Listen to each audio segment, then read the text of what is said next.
Сте размислувале ли некогаш што се може да направите, а што не? Животот може да биде лесен и интересен доколку самите се потрудиме да го направиме таков. Триковите може да бидат од голема помош во разубавување на животот. Љупчо Јанев, познат како Љубе од Пробишти, околу 10 години, како се занимава со правење на трикови.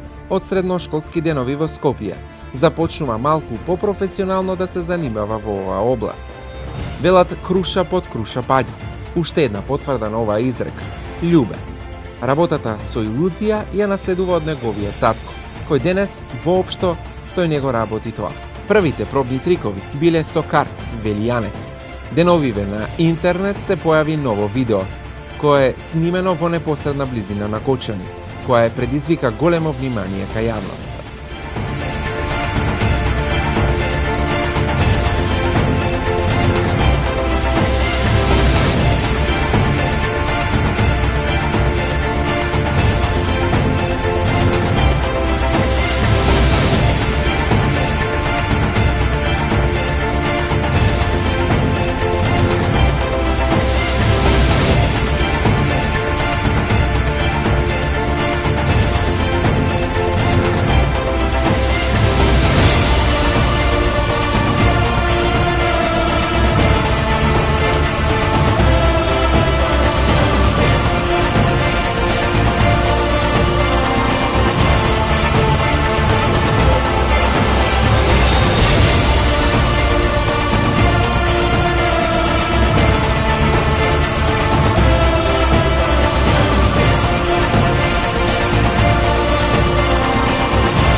За самата левитација ми беа потребни добри 2 години спремање, од кои последните 2 месеца беа многу активни и вложив доста труд во неја како физичка, така и психичка.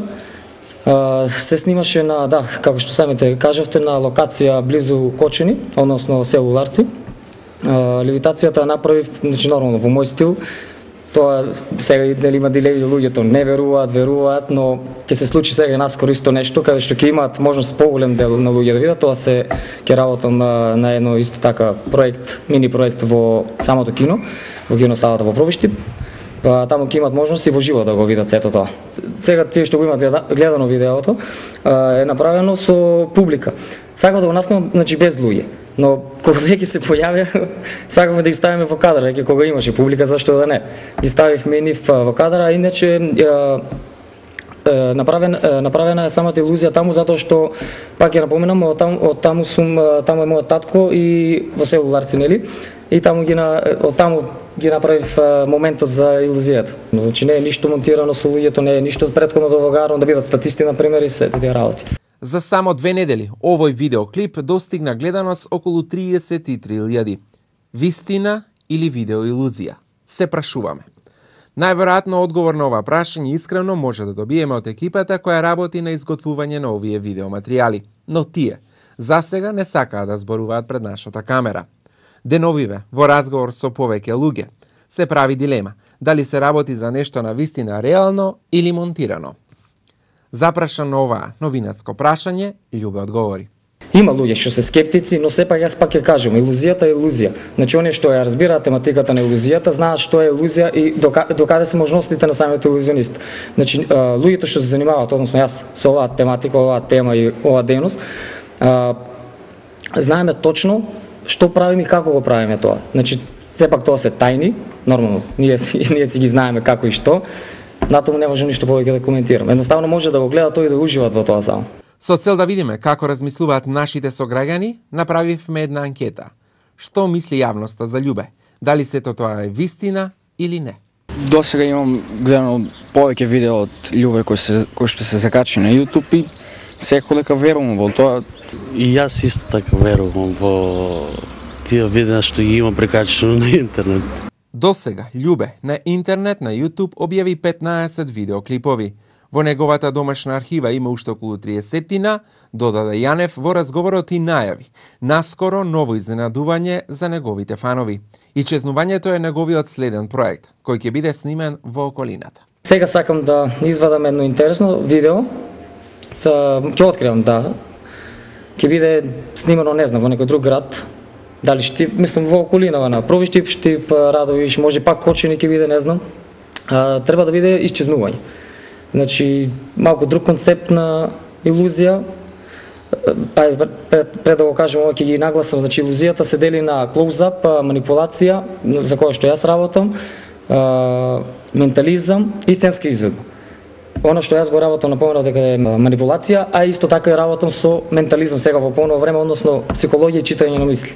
Дел од објавените досегашни трикови на Љубе, сметаме дека некои од нив можете да ги направите и сами, а некои не.